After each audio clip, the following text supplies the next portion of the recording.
Hornets extend the qualifying offer to 3 different players. We'll discuss that and give you a preview on Amari Bailey, the second-round pick for the Charlotte Hornets, all today on Locked On Hornets. We're Locked On Hornets, part of the Locked On Podcast Network, your team every day. In a minute, cuz we live.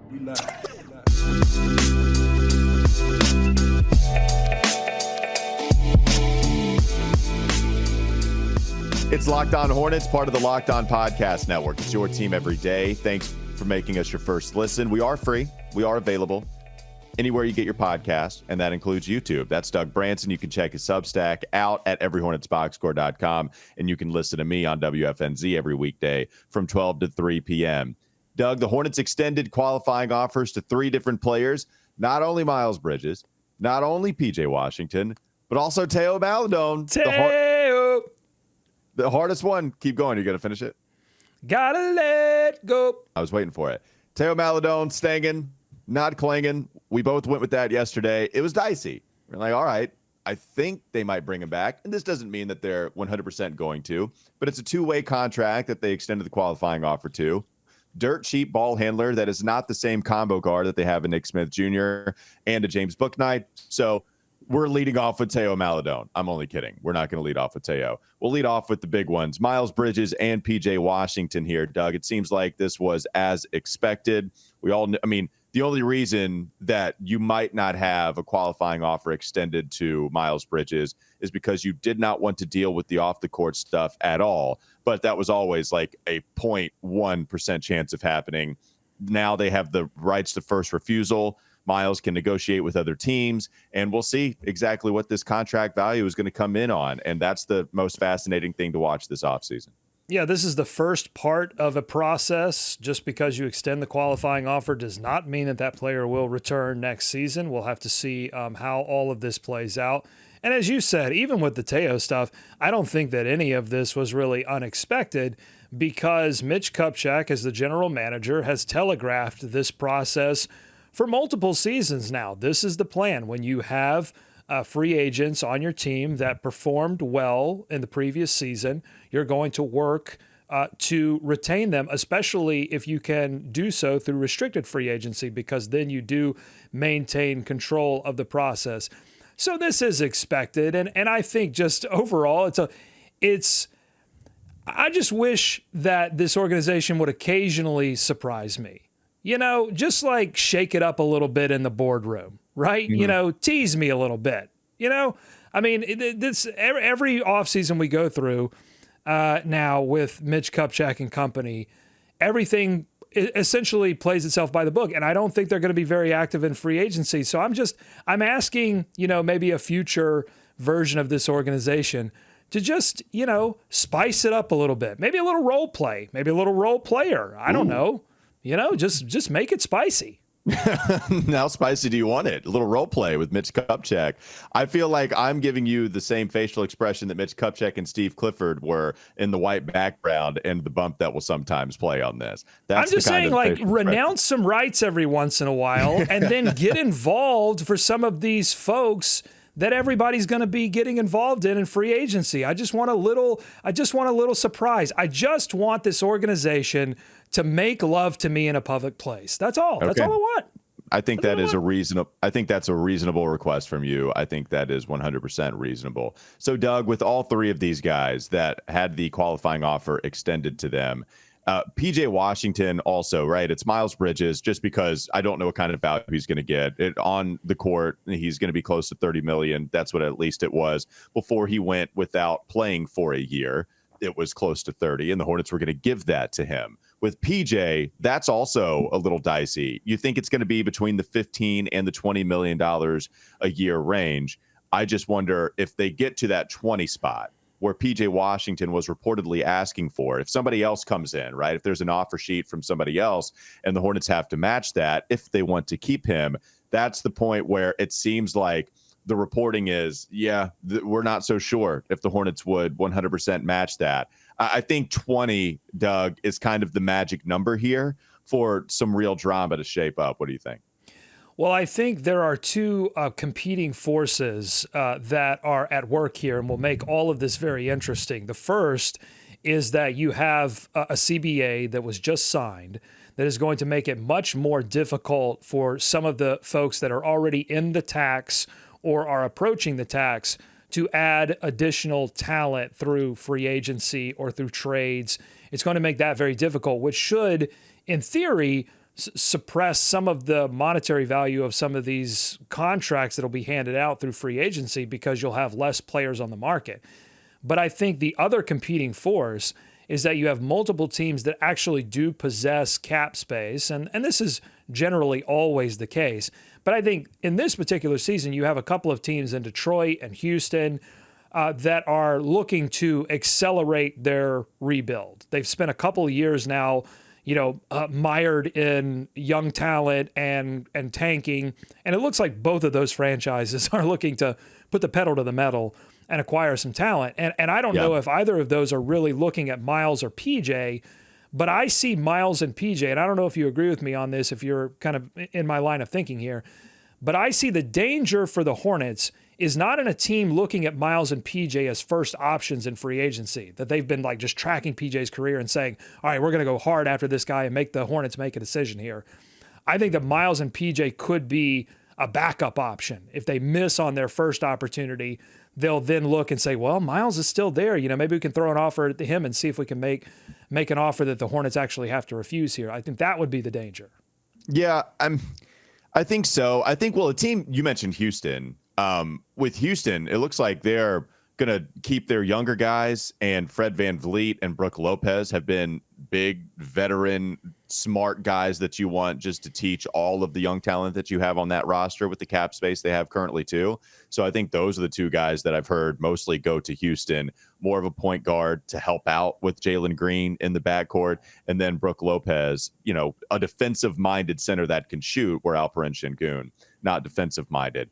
I understand that's just the one team. Yeah, I'm trying to think if there's anybody else. Miami is the one, just because Jake pointed them out, and they have been rumored to try to trade for PJ before. San Antonio, remember, we had the Jakob Poeltl, PJ Washington trade debate. That seemed to have a big that seemed to have a lot of attention surrounding it maybe a couple of years ago. I was trying to think of when that conversation was happening. So we'll see. Yeah, but I'm with you. I think there are going to be other free agents out there, unrestricted guys that these teams are going to go first and foremost towards, and then we'll see what happens with Miles and PJ. Well, see, Miami, I think, is the perfect sort of example of what I was talking about there, because I think, they'll make a hard push for Dame, and if that all works out and they want to build a team around that is actually ready not to, go for this improbable 8 seed Eastern Conference run, but actually make a legitimate Eastern Conference run that could end in a championship, they've got to add some pieces around that. And if they miss on bringing in a Draymond Green and creating that sort of big three,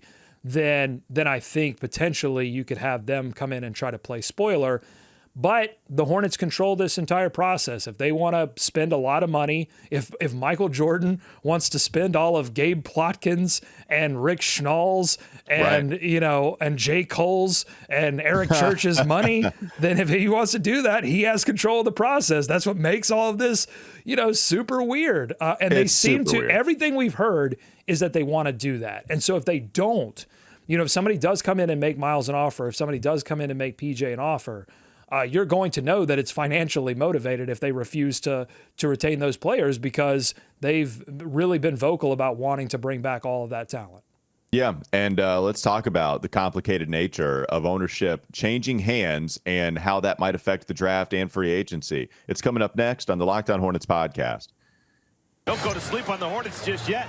Bobby Marks has comments on that. I told you yesterday. Baby boy. Yeah, your baby boy, Bobby Marks. He was a part of the organization with the Nets when Mikhail Prokhorov took over in 2009. So, yes, Bobby is fantastic at this stuff anyway, but also has the inside access to tell you all about it when ownership it changed when he was with an NBA organization. This episode is brought to you by Prize Picks. It's a fantasy sports website or app where you can pick 2 to 6 players, and if they score more or less than their Prize Picks projection, you can win up to 25 times your money on any entry. There's no competing against other people. It's just you versus the projections available. And they offer projections on really any sport you watch. That includes the NBA, the NFL, the MLB, NHL, PGA, college football, men's college basketball, women's college basketball, WNBA, soccer. I'm just going to read all of them today. Sometimes I just let you go find out, but I'm going to tell you this time. Esports, NASCAR, tennis, MMA, boxing, disc golf. Oh, no, I'm not done. Euro basketball, cricket. Finally, we get to the et cetera part. There's plenty more. Just go check it out for yourself there. You can download the PrizePicks app or go to prizepicks.com, sign up and play daily fantasy sports. First-time users can receive a 100% instant deposit match up to $100 with promo code Locked On. If you deposit $100, they give you $100. If you deposit $50, they give you $50. You get the idea. Don't forget to enter promo code Locked On at sign up for an instant deposit match up to $100. More Locked On Hornets coming up next. This is Locked On Hornets. To start this off, we all know about LeBron and how he built a school and it got a lot of fanfare. By the time 2019 closes, Bismack Biyombo is planning to have 6 Take schools. that, LeBron. It's time for more of the Locked On Hornets podcast.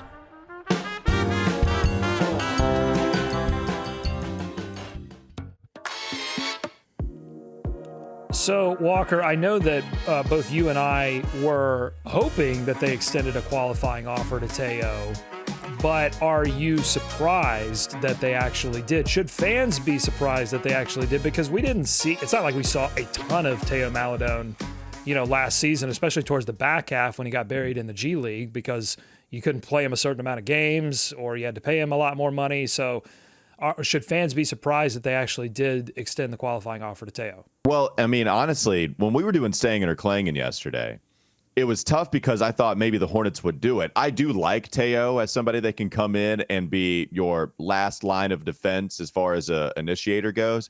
But really the Staying comment was because I thought the Hornets might do it because it's just so crazy cheap.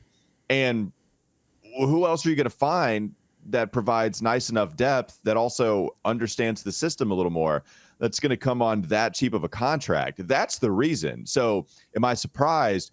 No, because that's the line of thinking I was going with yesterday. It's not that I desperately want him back. Sure, I like it. I wouldn't be devastated if they decided to move on and figure out something else. But I do like the idea. And plus, it's simple, right? Extend the qualifying offer. We'll see what happens with Theo Maledon, and you can keep him. But you're right, Doug. At the beginning of last season, they needed some help because LaMelo was out for quite a while at the beginning. And so he played. And then LaMelo comes back. Some other injuries happen, whatever. But he doesn't play on January 2nd. So really the turn of the year, that's his first inactive game when he was a part of the rotation. And then he only appears once against Phoenix in January.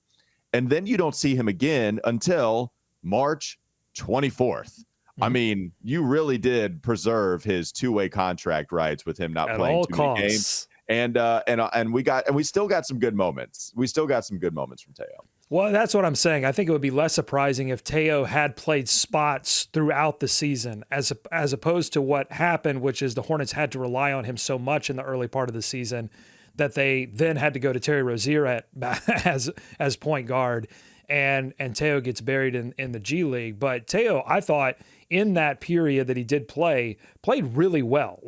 Just in terms of running the offense, he surprised me with just his decision-making, the maturity that he showed on the court and being able to run Steve Clifford's offense and how quickly he picked up on things. I mean, he's a smart basketball player and I think a good asset to have around in a universe where the Hornets weren't also trying to bring back Miles Bridges and PJ Washington.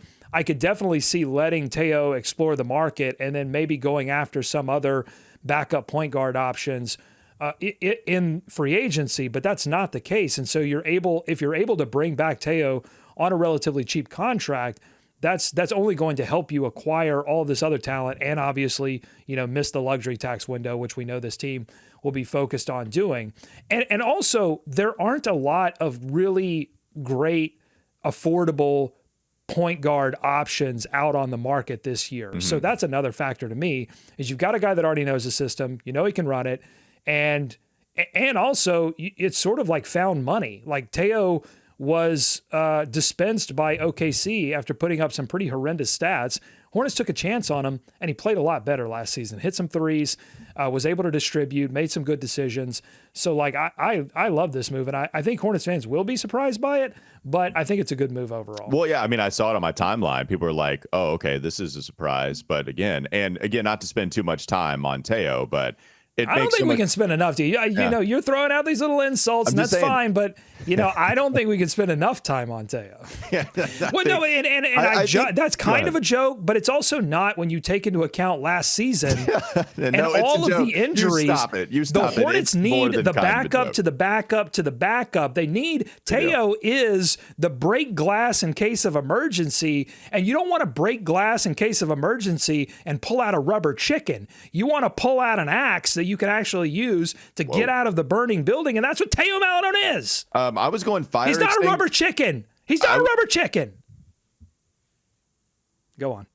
I was going fire extinguisher. I wasn't necessarily going axe. I don't know why you went so aggressive. I guess that's what they put in there. Yeah, I mean, goodness gracious, man. Is this the Shining podcast? What's going on? Yeah, but before fire extinguishers, I think they had axes in there. Okay. Because you had to get out of the building, All right. Well, what I was going to say was that he's going into his fourth year. These things are, I don't know, any new CBA stipulations that was just released yesterday to the entire people that have to abide by the CBA. Anyways, it's hilarious. I get emotional when I talk about Theo Maledon. I apologize, okay? I apologize for getting emotional and yelling rubber chicken multiple times. I'm sorry. All right, let's go to Bobby Marks sound, shall we? Let's talk a little bit more about the process this offseason, navigating the NBA draft, navigating NBA free agency, and how to do that when you have to take the opinions, the important opinions from so many different people like Michael Jordan, Mitch Kupchak, but also Gabe Plotkin and Rick Schnall. I asked Bobby Marks this on Friday, I believe. Maybe it was Monday. I forget what day it was. It's already going crazy.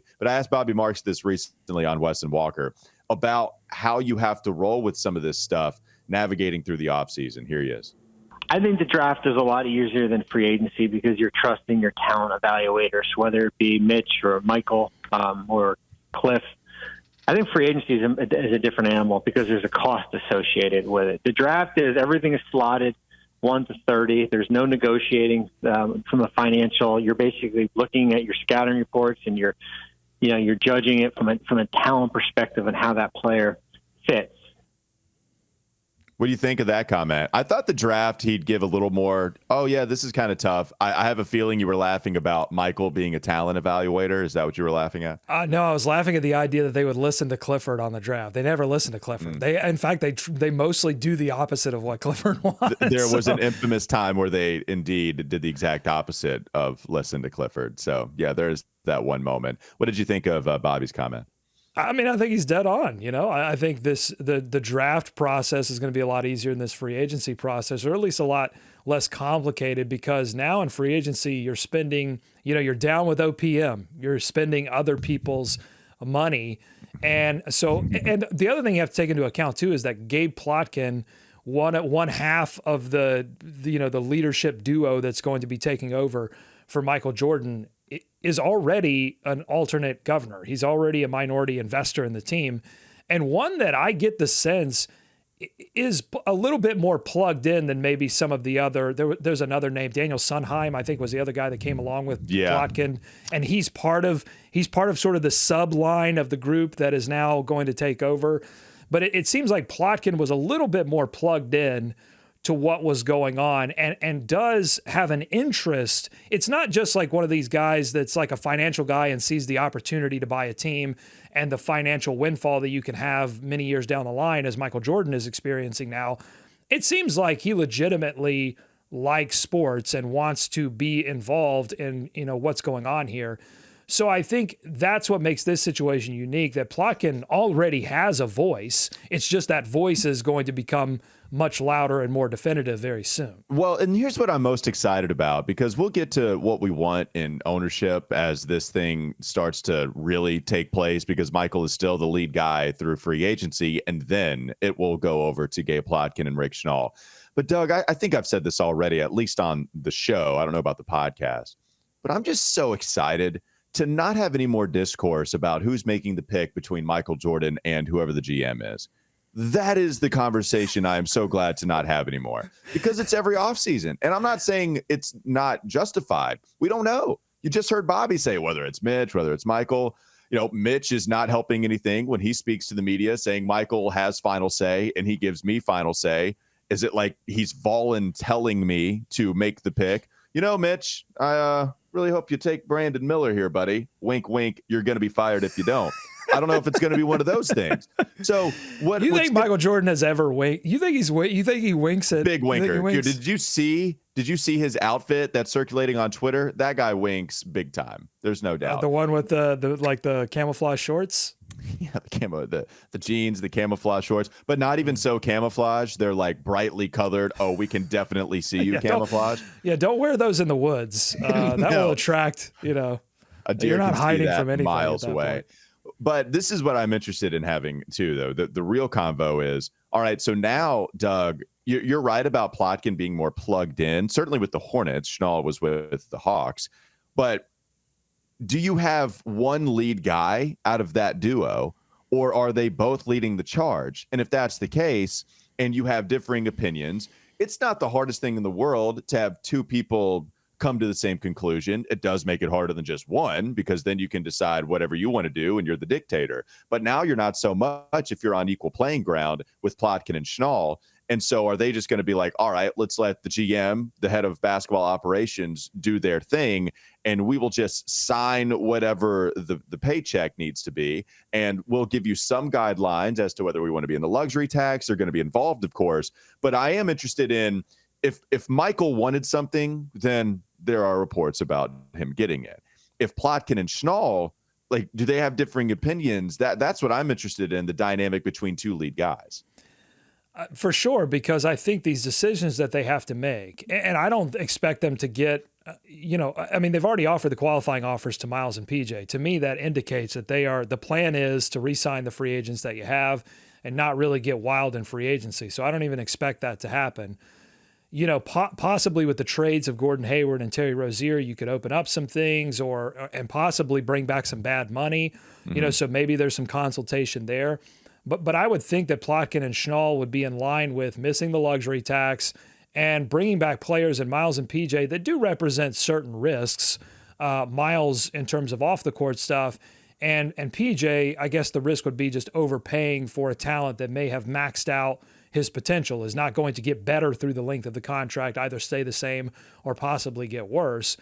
And, Teo's zero risk. I think, but those are like calculated risk. I think that whatever those contracts land at ultimately are going to be movable contracts. It's not good. You're not talking about max level contracts, and the LaMelo decision is the easiest decision in the world. You just back up the Brinks truck and give them all the money.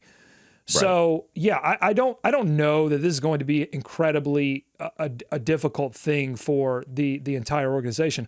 All I would say is that for the new owners, Gabe Plotkin, Rick Schnall, I would challenge your assumption that we're not going to have those conversations anymore about who makes the pick, because now you got two people tangoing. No, not with Michael. Is it going to be a Plotkin pick or a Schnall selection? I think we will still have we'll find a way to have those discussions. All I'm saying, okay, Plotkin and Schnall, if you're listening, just every once in a while, maybe some pink fuzzy handcuffs, okay? Every once in a while, just, a little role play. That's all I'm asking for. Just spice it up. I was just talking about Michael and the GM, but yes, I think you're right. We are still going to have that convo. Maybe not the pink fuzzy handcuffs convo. Maybe we leave that just behind closed doors. All right, okay. One more segment to go. Coming up next on the Locked On Hornets podcast. Don't go to sleep on the Hornets just yet. Doug had a chance to talk with the Locked On UCLA host, Zach. What's his last name? It's a doozy. Zachary Alexander-Yoxsimer, host of the Locked On UCLA podcast. I'll give you a little preview, a little taste. Coming up, the word, 2 words actually. I don't know if it's 1 word or 2 words. Maybe 2 words with a dash. This was uttered, Bone Zone. Okay, that's coming up next with Locked On UCLA host Zach on Amari Bailey. Final segment still to come. We're calling on the experts here from the Locked On Podcast Network to break down some of these draft selections that the Hornets made. We're going to do number 41, Amari Bailey out of UCLA, and I've called in the expert from Locked On UCLA, Zachary Anderson-Yoxsimer. Zachary, welcome to the show. Thanks for having me, Doug. We got an exciting player to talk about, Amari Bailey. I've watched a lot of his film, and I'm excited about him being a member of the Hornets. Combo guard, good size, seemingly good athleticism, and seemingly a good two-way player. What are some of the positives that you noted during his time at UCLA? The brief time, but during his time there. Well, he was an impactful player when he wasn't on the floor. The Bruins weren't at their full strength. And when we saw in March, when the Bruins were very shorthanded, Amari Bailey rose to the challenge with players injured and stepped up when the lights were shining the brightest in March. So I think that's the biggest exciting thing for Hornets fans, that when Amari Bailey had his chance to truly shine, he had big plays, big dunks, big three-point shots. While they might be forgotten in losses, he truly showed that he has the intangibles to be a good NBA player down the line and has the athleticism, the defense, and is a true team player.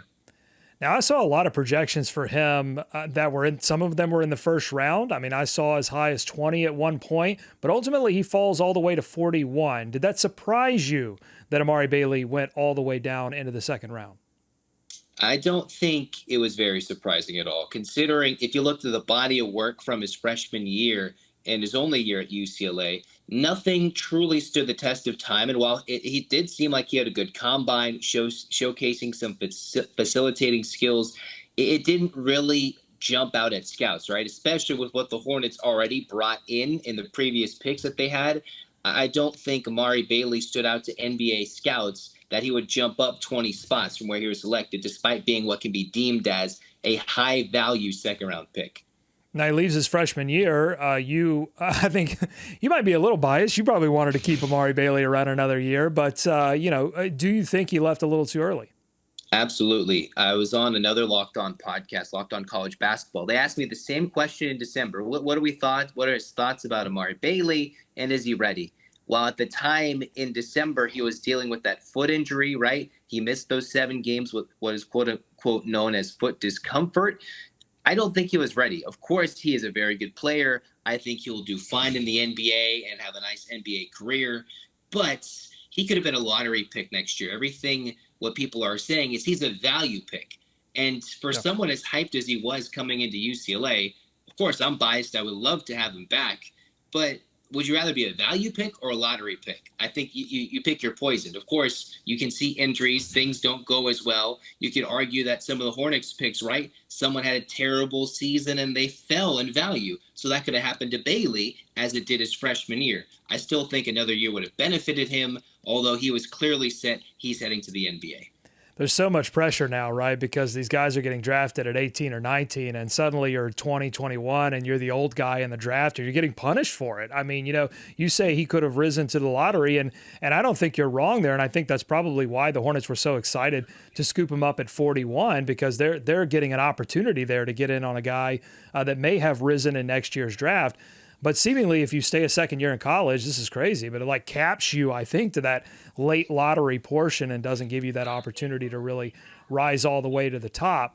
Now, correct me if I'm wrong, but you mentioned the injury that kept him out a few games, but there was an injury on UCLA's squad that opened up an opportunity for Amari Bailey, and it seemed to be that's when he started to shine and catch a little bit of attention that he would then go on to the combine and sort of double down on, that I think got him into draft contention ultimately at 41. But talk to us a little bit about that injury opportunity and how he sort of responded to that and his play and what that play meant to UCLA last season. In the regular season finale, UCLA was playing one of their bitter rivals, Arizona. They were trying to get a 1 seed in the NCAA tournament at the time. And Jalen Clark, I think we all know the name. He was the best defensive player in the country, and he hurt his Achilles in that game. So that left 6 games for Amari Bailey to start. He had been teetering on the edge of starting and also coming off the bench. Those last 6 games, he started, played well over 32, 33 minutes, averaged 17 points per game, especially having a big dunk in the Pac-12 tournament on what is one of the worst calls in basketball history. If you remember that dunk against Arizona, if you haven't seen that highlight, I suggest you go to YouTube and watch it and see that Amari Bailey dunk that was called an offensive foul. It was not. 2, that Gonzaga 3. a big three in March. While it's forgotten because of Julian Strother's three, he hit a big shot, showcased the athleticism, and when he got his 6-game moment, right, to stand up, March Madness, the biggest thing in almost all of sports, arguably, he came to play, and while you can see he shot 50% from the floor, 39% from three. I can throw numbers at you all day. There were moments to be excited about Amari Bailey, and that's why he could arguably be one of the better picks the Hornets got, especially so late in the draft. It might take some time, but I don't doubt you. You're getting me excited, Zachary, right now. I'm tingling at the prospects that you're throwing at me and these dunks and these threes and this offense. But I think what also gets me excited is his potential defensively, which is something the Charlotte Hornets backcourt desperately needs, and I think depth-wise, but also from the starting positions as well. Amari a long way from, a couple injuries away from that ever being a reality. But talk to me about his defensive upside as well, because I saw the wingspan not very long relative to his height, but it seems like, and I don't know if you ever heard this or picked this up a little bit, but he gives me a little bit of like Avery Bradley vibes. Is that kind of close to what you saw out of him defensively in that season at UCLA? Yeah, absolutely. I've even read things that said he's a bigger, arguably better Avery Bradley. There you go. He's younger and can definitely play defense. All the things where he can play both sides. To be a high-level player at UCLA, the coach Mick Cronin emphasizes defense. They have a bone which is given to the defensive player, a hustle bone, a dog bone. If you get hold on. Yes. Is it an actual bone? It's called the deflection bone, and whoever got the most deflections in a game, whether it be getting your hands in the passing lane, steals, they get this bone. You can look it up. I think it's in the LA Times. And just look up this what is it? But is it like from what species? What kind of bone? A dog bone. Oh, okay. Yeah, it's a dog bone. So it's just like one of those, those chew bones. But it was like a bone, not a bone from a dog, but a bone for a dog. Because that would be weird if it was the bone from an actual dog, from like a mascot from the 30s or something. That would be disturbing. But no, this is a bone for a dog. Okay, I'm glad we cleared that up. Yeah, we cleared it all up, but the biggest thing that the hustle bone, the deflection bone was representative of was the heart and hustle of the team, and whoever got it would be a deflection. And while I'm not entirely sure how many times Amari Bailey won that bone per game, that's the type of team and program he's coming from. And if you don't play that way, you don't play, even if you're really good. So that's the program and mindset he's coming from, even though it's a year. And he had 34 steals, an underrated defender, considering he replaced in the tournament the best defender in the country. And the Bruins still were competitive in big-time games. That's the role he was stepping into. And he's not the best defender in the country, but he can definitely play both ways, and especially at the next level. So I don't know how much 2-3 UCLA ran defensively, if any, but if they did and you excel in the 2-3 at UCLA, do you enter the bone zone? That would be very funny, but no, I don't think that's how they're. Yeah, I'm sorry. I apologize, Zachary. You come in here, you're the expert on the team, and I throw out bone zone because you threw bone at me, and I got I was like a dog with a bone on that. You excited me. You got my creative juices flowing. So I apologize. But you have been excellent on the show, giving us a breakdown of Amari Bailey that I think is a worthy breakdown for the talent that the Hornets have gotten at the number 41 position. If you want more on the UCLA Bruins, you can definitely check out Zachary's work on Locked On UCLA. Zachary, thank you, my friend. Thanks for having me. All right, Doug. So you're telling me today you're talking about Plotkin and Schnall mixing it up with pink fuzzy handcuffs. When we had Sam Vecini on, you asked about Scoot Henderson's booty. And now here you're discussing a bone zone via Amari Bailey. Is that right? Is that what I've heard? Is there a question? I don't know. Yeah, that's right. That's what you get. That's what you get with Locked On Hornets. Okay. The reviews are in. I don't know if you've seen these reviews on Reddit, but the reviews are in. They say we're on every day on the Charlotte Hornets Reddit. They like the show. They said it's good, not great, which is like, that's great. That's what we're aiming for. We're on every day. It's quantity over quality. Okay. Look, you are never going to come to the table, please, sir, may I have another? And we're never going to say, no, we're out. We're just going to say, yeah, here, take some of this schlop. And with that schlop, you have to take a little bone zone, a little fuzzy handcuffs. That's what we're doing here. This is what we're cooking up. I like that comment. I like that comment a lot. Yeah, they're good. They're here every day. Like, you can't escape us, man. You can try. That's it. That's a marriage. We're married to the sickos. We are sickos, but we're also married to the sickos. And in a marriage, that's what it's all about. It's about showing up. It's not about, but it's also about occasionally spicing it up. It is. Now, real quickly, it's my understanding Zach kind of spiced you up a little bit. You like Amari Bailey a little more after talking with him?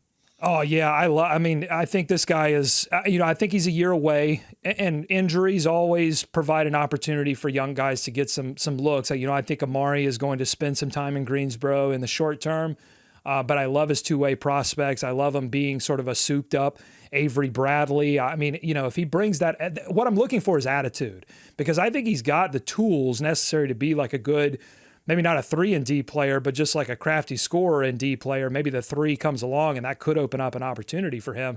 But yeah, I love him. I talked to Rafael Barlow too of the Locked On NBA Big Board podcast. That interview is going to come up tomorrow.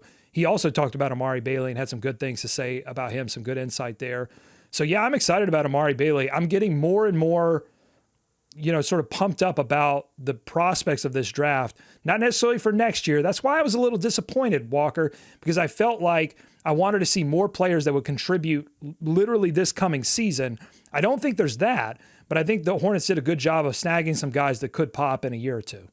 Yeah, it'll be interesting to see. A lot of people love what they did after the second overall pick, and some even with the second overall pick. I know for sure the entirety of the NBA draft, it looks to be a very good one for the Charlotte Hornets. That'll do it for this Thursday episode. We appreciate you making us your first listen. Make your second listen Game to Game NBA. Every moment, every top performance, every result. Locked On Game to Game covers every game from across the league with local analysis that only Locked On can deliver. Follow Game to Game on Locked On NBA, available on YouTube and wherever you get your podcast. Have a great rest of your day and bring your handcuffs tomorrow.